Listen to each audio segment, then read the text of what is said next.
ಹಾಸನ ಜಿಲ್ಲೆಯಲ್ಲಿ ದಿನದಿಂದ ದಿನಕ್ಕೆ ಹೃದಯಾಘಾತ ಪ್ರಕರಣಗಳ ಸಂಖ್ಯೆ ಏರಿಕೆ ಆಗ್ತಾ ಇದೆ. ಅದರಲ್ಲೂ ಕೂಡ ಹದಿಹರಿಯದರಲ್ಲಿಯೇ ಈ ಹಾರ್ಟ್ ಅಟ್ಯಾಕ್ ಅನ್ನೋದು ಒಕ್ಕರಿಸ್ಕೊಳ್ತಾ ಇದೆ. ಹಾಸನದಲ್ಲಿ ನಿಲ್ತಾ ಇಲ್ಲ ಹೃದಯಾಘಾತದ ಸರಣಿ ಸಾವು.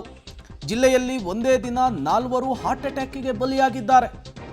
41 ದಿನಗಳಲ್ಲಿ ಒಟ್ಟು ಹಾರ್ಟ್ ಅಟ್ಯಾಕಿಗೆ ಬಲಿಯಾದಂತಹವರ ಸಂಖ್ಯೆ 22ಕ್ಕೆ ಏರಿಕೆಯಾಗಿದೆ.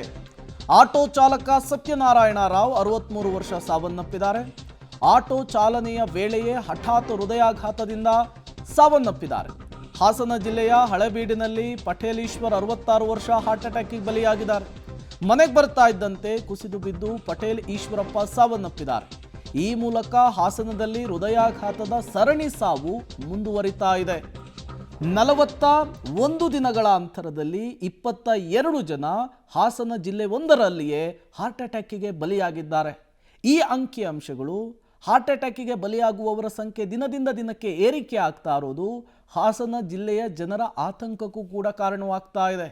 ಒಂದು ಕಡೆ ಜನ ಆಸ್ಪತ್ರೆಗೆ ಮುಗಿಬೀಳ್ತಾ ಇದ್ದಾರೆ, ಆಸ್ಪತ್ರೆಯ ಮುಂದೆ ಕ್ಯೂ ನಿಲ್ತಾ ಇದ್ದಾರೆ ಹಾರ್ಟನ್ನು ಚೆಕ್ ಮಾಡಿಸ್ಕೊಳ್ಳುವಂತಹ ನಿಟ್ಟಿನಲ್ಲಿ. ಮತ್ತೊಂದು ಕಡೆ ಪದೇ ಪದೇ ಹಾಸನದಲ್ಲಿಯೇ ಹೃದಯಾಘಾತಕ್ಕೆ ಯಾಕೆ ಬಲಿಯಾಗ್ತಾ ಇದೆ, ಹದಿಹರೆಯದವರಲ್ಲಿಯೇ ಯಾಕಾಗಿ ಹಾರ್ಟ್ ಅಟ್ಯಾಕ್ ಸಮಸ್ಯೆ ಕಾಣಿಸ್ಕೊಳ್ತಾ ಇದೆ ಅಂಥೇಳಿ ಆರೋಗ್ಯ ಇಲಾಖೆ ತನಿಖೆಯನ್ನು ನಡೆಸಲಿಕ್ಕೂ ಕೂಡ ಸೂಚನೆಯನ್ನು ಕೊಟ್ಟಿದೆ. ಈ ಬೆನ್ನಲ್ಲೇ ಹಾಸನದಲ್ಲಿ ಹೃದಯಾಘಾತದಿಂದ ಸಾವನ್ನಪ್ತಾ ಇರೋರ ಸಂಖ್ಯೆ ಏರಿಕೆ ಆಗ್ತಾ ಇರುವಂಥದ್ದು.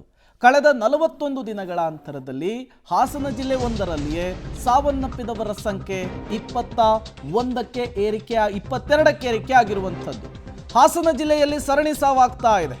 ಜಯದೇವ ನಿರ್ದೇಶಕ ರವೀಂದ್ರನಾಥ್ ಸಮ್ಮುಖದಲ್ಲಿ ಕಮಿಟಿ ರಚನೆಯಾಗಿದೆ. 10 ದಿನಗಳ ಒಳಗಾಗಿ ವರದಿಯನ್ನು ಸಲ್ಲಿಸಬೇಕು ಅಂಥೇಳಿ ಸೂಚನೆಯನ್ನು ಕೊಡಲಾಗಿದೆ. ಆರೋಗ್ಯ ಇಲಾಖೆಯ ಪ್ರಧಾನ ಕಾರ್ಯದರ್ಶಿ ಹರ್ಷಗುಪ್ತ ಸೂಚನೆಯನ್ನು ಕೊಟ್ಟಿದ್ದಾರೆ. ಈ ಮೂಲಕ ಹಾಸನ ಜಿಲ್ಲೆಯಲ್ಲಾಗ್ತಾ ಇರುವಂತಹ ಸರಣಿ ಹೃದಯಾಘಾತದ ವಿಚಾರಕ್ಕೆ ಸಂಬಂಧಪಟ್ಟಂತೆ ತನಿಖೆಯನ್ನು ನಡೆಸಲಿಕ್ಕೆ ಈಗ ಆರೋಗ್ಯ ಇಲಾಖೆ ಸೂಚನೆಯನ್ನು ಕೊಟ್ಟಿರುವಂಥದ್ದು. ನಿಜಕ್ಕೂ ಜಿಲ್ಲೆಯಲ್ಲಿ ಏನಾಗ್ತಾ ಇದೆ, ಯಾಕಾಗಿ ಹದಿಹರಿಯದವರಲ್ಲಿಯೇ ಕಾಣಿಸ್ಕೊಳ್ತಾ ಇದೆ, ಬಾಳಿ ಬದುಕಬೇಕಾದವರು ಹೃದಯಾಘಾತಕ್ಕೆ ಬಲಿಯಾಗ್ತಾ ಇರೋದು ಯಾಕೆ, ಎಲ್ಲದರ ಕುರಿತು ಕೂಲಂಕುಷವಾಗಿ ಅಧ್ಯಯನ ನಡೆಸುವುದಕ್ಕೆ ಸೂಚನೆಯನ್ನು ಕೊಡಲಾಗಿದೆ. ಇದರಲ್ಲಿ ಬಹುಪಾಲು ಡೆತ್ ಮನೆಯಲ್ಲಿ ಆಗಿರೋದು. ಅವ್ರದ್ದು ಹಳೆ ಮೆಡಿಕಲ್ ರೆಕಾರ್ಡ್ಸ್ ನೋಡಿಕೊಂಡು ಅವರಿಗೆ ಯಾವ ಥರದ್ದು ಕಾಯಿಲೆ ಇತ್ತು ಅದನ್ನು ನಾವು ಚೆಕ್ ಮಾಡಬೇಕಾಗಿದೆ. ಕೋವಿಡ್ ಅಥವಾ ವ್ಯಾಕ್ಸಿನೇಷನ್ ಇಂದಾಗಿ ಸಡನ್ ಸ್ಪರ್ಟ್ ಏನಾದರೂ ಡೆತ್ಸ್ ಆಗ್ತಾ ಇದೆಯಾ, ಹಾಸನ್ ಇನ್ಸ್ಟಿಟ್ಯೂಟ್ ಅವರನ್ನು ಕೂಡ ಕೋಆರ್ಡಿನೇಷನ್ದಲ್ಲಿ ಇಟ್ಕೊಂಡು ಇದರ ಬಗ್ಗೆ ಅವರು ಸ್ಟಡಿ ಮಾಡಿ ಎಕ್ಸಾಮಿನ್ ಮಾಡಲಿ, ನಮಗೆ ಒಂದು 10 ದಿನ ಒಳಗಾಗಿ ಒಂದು ವರದಿ ಕೊಡಲಿ. ಏನಾದರೂ is it something which is unusual number, sudden spurt ಏನಾದರೂ ಆಗಿದೆಯಾ, ಬೇರೆ ಏನಾದರೂ ಕಾರಣ ಇದೆಯಾ. ಮತ್ತಷ್ಟು ಡೀಟೇಲ್ಸ್ ಕೊಡ್ತಾರೆ ಶಶಿಧರ್, ದೂರವಾಣಿ ಸಂಪರ್ಕದಲ್ಲಿ ಜಾಯ್ನ್ ಆಗಿದ್ದಾರೆ. ಶಶಿಧರ್, ಹಾಸನ ಜಿಲ್ಲೆಯಲ್ಲಿ ಕಳೆದ 41 ದಿನಗಳ ಅಂತರದಲ್ಲಿ ಹೃದಯಾಘಾತಕ್ಕೇನೆ 22 ಜನ ಬಲಿಯಾಗಿರುವಂಥದ್ದು ಯಾಕಾಗಿ, ಈ ಬಗ್ಗೆ ಏನಾದರೂ ಜಿಲ್ಲಾಡಳಿತ ಮಾಹಿತಿಯನ್ನು ಕೊಡ್ತಾ ಇದೆಯಾ? ಜೊತೆಗೆ ಈಗಾಗಲೇ ಆರೋಗ್ಯ ಇಲಾಖೆ ಕೂಡ ಸೂಚನೆಯನ್ನು ಕೊಟ್ಟಿರುವಂಥದ್ದು, ಒಂದು ಕಮಿಟಿಯನ್ನು ರಚನೆ ಮಾಡಿ ಈ ವಿಚಾರಕ್ಕೆ ಸಂಬಂಧಪಟ್ಟಂತೆ ಏನೆಲ್ಲ ಬೆಳವಣಿಗೆಗಳಾಗ್ತಾ ಇದೆ ಅಂತ.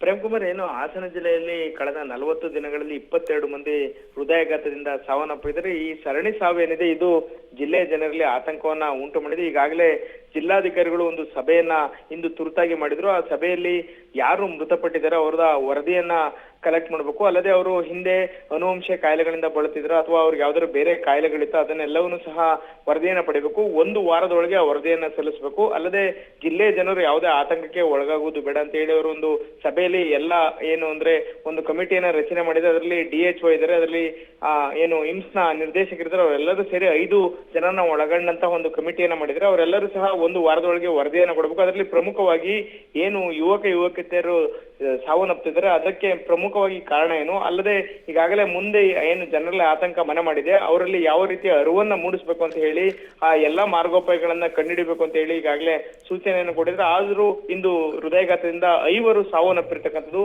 ಸಹಜವಾಗಿ ಇದು ಜಿಲ್ಲೆಯ ಜನರಲ್ಲಿ ಆತಂಕವನ್ನ ಮೂಡಿಸಿದೆ. ಆದ್ರೆ ಇದಕ್ಕೆ ಪ್ರಮುಖವಾಗಿ ಯಾವೆಲ್ಲ ಕಾರಣಗಳು ಇದೆ ಅನ್ನೋದನ್ನ ಪತ್ತೆ ಹಚ್ಚಿ ಆ ಮೂಲಕ ಜನರಲ್ಲಿ ಅರಿವನ್ನ ಮೂಡಿಸಬೇಕು ಅಂತ ಹೇಳಿ ಈಗಾಗಲೇ ಜಿಲ್ಲಾಧಿಕಾರಿಗಳು ಒಂದು ಆರೋಗ್ಯ ಇಲಾಖೆ ಅಧಿಕಾರಿಗಳಿಗೆ ಸೂಚನೆಯನ್ನು ನೀಡಿರ್ತಕ್ಕಂಥದ್ದು. ಪ್ರೇಮ್ ಕುಮಾರ್, ಥ್ಯಾಂಕ್ ಯು ಶಶಿಧರ್ ತಮ್ಮೆಲ್ಲ ಮಾಹಿತಿಗಾಗಿ.